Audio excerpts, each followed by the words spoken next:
Welcome to Simple Things, where small stories spark big changes and growth begins with honesty. There are people who enter a room and without uttering a word, everyone listens, not because they demand attention, but because they invite it. This isn't charm in the classical sense. This is connection, the kind that makes you feel seen, heard, held.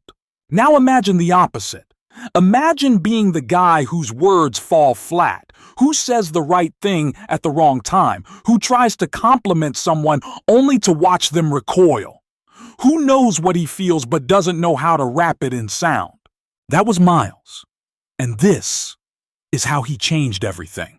There are mornings when time feels like water slipping through your fingers, cold, rushing, impossible to hold. For Miles, every morning started like that, not in a poetic way, not in a cinematic rain-on-the-glass window sort of way. No, his mornings began in chaos, often with his head in his hands and a loud inner monologue screaming, "You're already behind." At 27, Miles was the kind of man who carried 3 notebooks but couldn't finish a single checklist. His phone had 10 productivity apps, all beautifully color-coded, and none of them had been opened in weeks. He owned a whiteboard, a bullet journal, a Pomodoro timer, and a bookshelf that boasted atomic habits, getting things done, and the 5 a.m. club. But despite all of it, the days slipped by like smoke.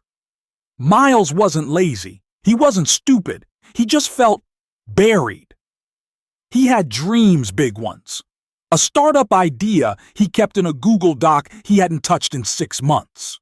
A novel he'd written 3 chapters of before life pulled him into yet another all-consuming project. He wanted to be one of those people who owned their day, whose calendars hummed with purpose, who woke up at 5 and smiled while making black coffee. But instead, Miles was constantly sprinting, mentally juggling deadlines, skipping meals, missing birthdays, always whispering, "I'll catch up tomorrow." He was caught in what he called the avalanche, an ever-growing mountain of things he had to do, should have done, and forgot to do. Each night he promised himself tomorrow would be different. But every tomorrow began with the same panic alarms, ignored meetings missed, guilt spiraling like clockwork, and then came the morning that cracked something open. It was early February, gray sky, light drizzle. Miles sat at the kitchen table of a temporary flat he was crashing in. His startup had failed, his lease had ended, and he was back at square one. Across from him sat Simon, an old friend from university, calm, measured, the kind of person who believed in tea before solutions. Simon poured 2 mugs of Earl Grey, glanced at Miles, and said, "Only, you always look like you're running from fire. But there's no smoke." That sentence sat in Miles's chest like a stone. He didn't know how to respond. Simon didn't ask for one. They just sat there sipping tea. But for the first time, Miles felt the shape of his exhaustion like a house full of broken furniture. It wasn't about laziness. It wasn't even about poor time management. It was deeper. He was drowning in expectation without direction. He was busy constantly, but not moving, like a hamster on a wheel. That night, Miles opened a Google Doc titled "Fixing My Life." And for once, he didn't start with a to-do list. He wrote, "I don't know how to fix anything, but I'm tired of running from invisible fires." That was the beginning, not of discipline, not of mastery, but of honesty. And it was honesty, raw, brutal, compassionate honesty that would start pulling Miles out of the avalanche. Because before you can manage time, you have to face the truth. Time is not the problem. The relationship you have with yourself is. And facing that would be Miles's first battle. Miles used to believe that time was something you conquered, like a battlefield, like a beast to be slain. You organize it, strategize it, divide and conquer, simple. Right, but in the days that followed Simon's quiet remark, Miles began to realize time doesn't need to be managed like an enemy. What needed managing was his fear. The fear of being mediocre, the fear of failing again, The fear of sitting still long enough to feel what was really going on inside. For the first time in years, Miles stopped trying to be productive. He didn't install a new app. He didn't wake up at 5 a.m. He didn't buy another self-help book. What he did instead was sit in silence with himself. And that silence was not peaceful. It was violent. Because without the noise, Miles was left alone with the sharp edges of himself, the guilt, the regret, the mountain of unfinished projects that mocked him like ghosts. He realized he had built his identity not around purpose, but around motion, constant motion. If he was always moving, he didn't have to look, he didn't have to listen. He had confused urgency with importance. That week, he started journaling not goals, but fears. He wrote about the overwhelming need to please everyone, to never say no, to say yes to every opportunity, every hangout, every gig, even when his body screamed for rest. He had spent so long trying to live up to the version of himself others expected that he no longer knew who he was without the calendar chaos. And that fractured him. There was one night, Tuesday, maybe Wednesday, where he lay on the floor of his bedroom, lights off, cold tea on the desk beside him, and whispered, "I don't know what I'm doing." Not as a cry for help, not as a dramatic moment, just truth, whispered into the quiet. And yet there was something sacred in that moment. Because when everything breaks, when your systems, your tricks, your hustle, culture fall apart, what's left is the real you. The soft underbelly. The part of you that doesn't want to optimize but just wants to feel okay. To feel proud. To rest without guilt.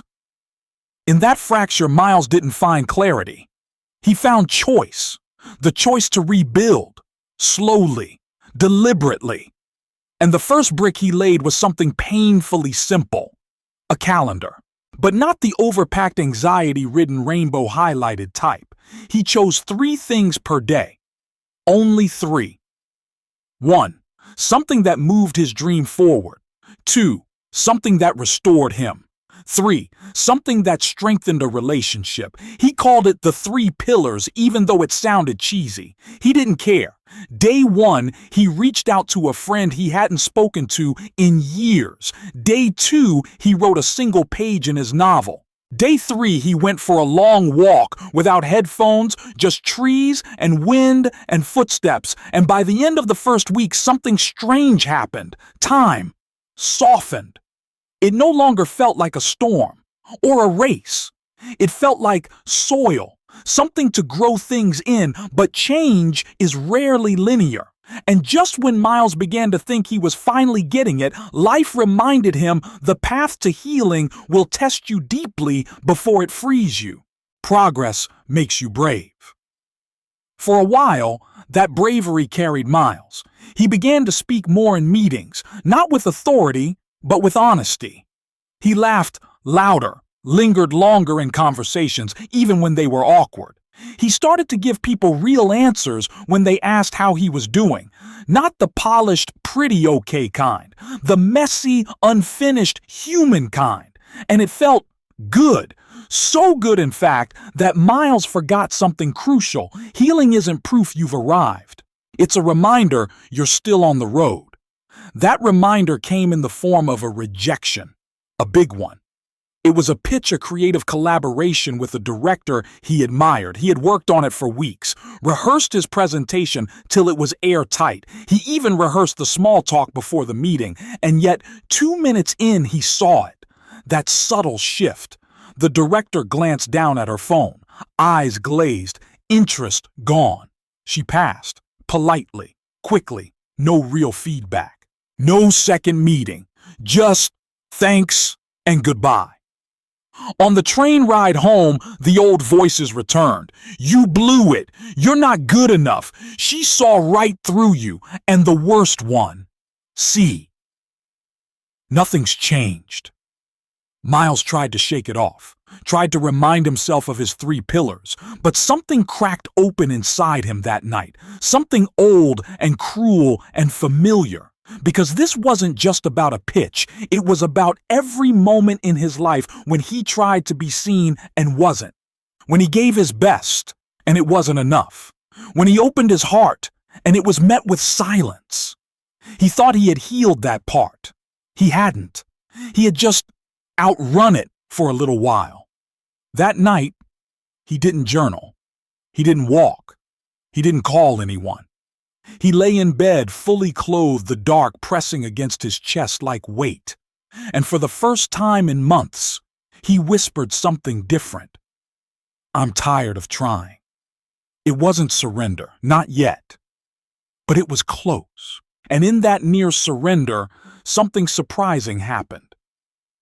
The next morning, his phone buzzed. It was a message from Jordan, a colleague he barely knew. They had spoken briefly once over coffee in the break room. He had mentioned offhandedly that he was working on a script. Jordan had remembered. The message read, "Hey, don't know if this is your thing, but a friend's shooting a short next month. They need a second writer. You came to mind." Miles stared at the screen. He didn't feel ready. He didn't feel healed. But he replied anyway. "Yeah, I'm in." Because maybe change isn't about feeling ready. Maybe it's about showing up when you're not. And that message, small, unexpected, undeserved, felt like a hand reaching into the rubble and saying, "You're not done yet." The shoot was in a converted warehouse on the edge of the city concrete floors, cables everywhere, and people who spoke in shorthand and moved like they belonged. Miles did not feel like he belonged, but he showed up anyway. Jordan greeted him like an old friend, even though they barely knew each other.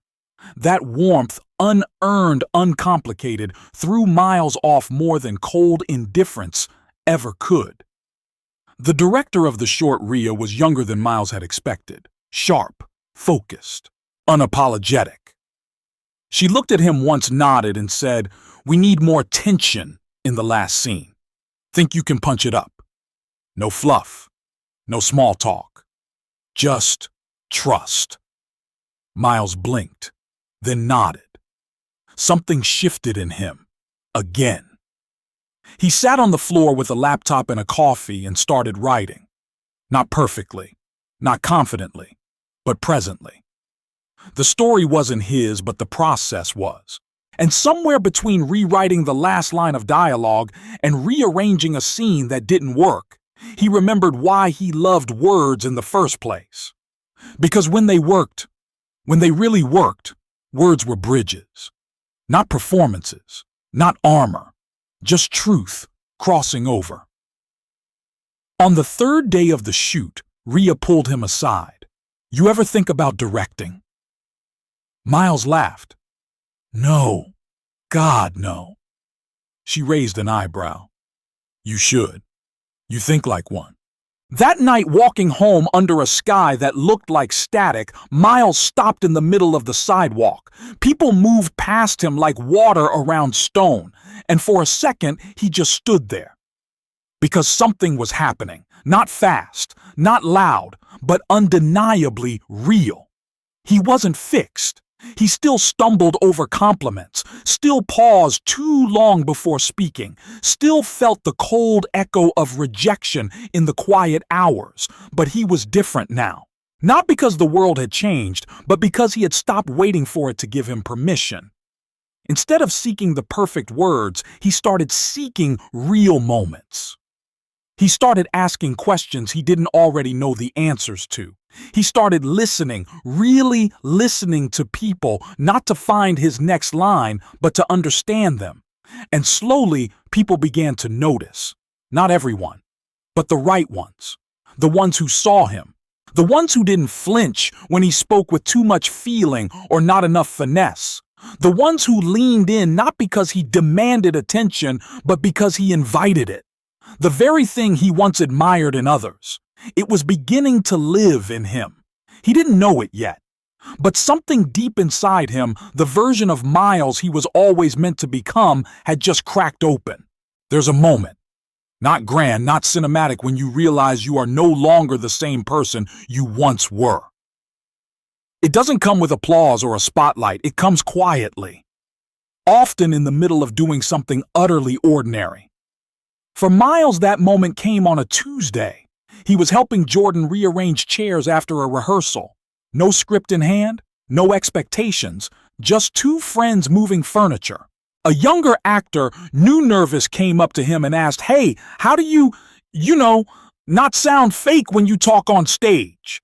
Miles paused, hands on the back of a chair. He smiled.